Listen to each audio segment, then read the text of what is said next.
はずがない、わけがない、べきではない。はい、この3つの文法の違いについて教えていきたいと思います。はい、よろしくお願いします。So, 皆さん、when you say,はずがない and わけがない, so same lang naman to sa English na ang ibig sabihin is, it is impossible to, or there is no way to. But meron siyang konting pinagkaiba. When you say, or when you use はずがない, so nagbe-base to minasang sa facts, no? Based on facts, logically impossible siya. So, 例えばですね、これは熱心に勉強しているので、JLPT に失敗するはずがない。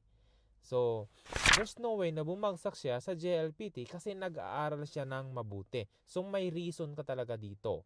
Okay, na nag-aaral siya ng mabuti, may evidence ka, kumbaga.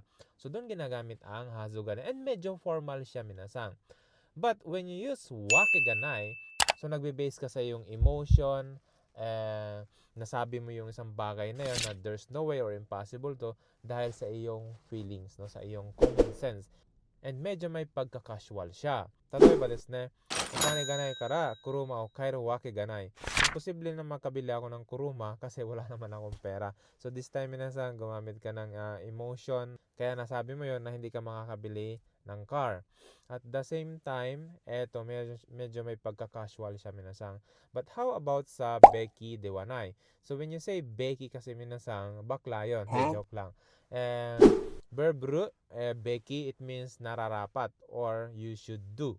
Okay? Pero kapag nilagyan mo ng dewanay, ang ibig sabihin na niya minasang is same siya dun sa pattern natin na shitewa ikinai. You must not do. Okay? Or you should not do. No? Hindi mo dapat gawin. Tatoy ba desu ne? Usu o tsukubeki dewanai. So, bawal tayong magsinungaling. Ano pa minasang?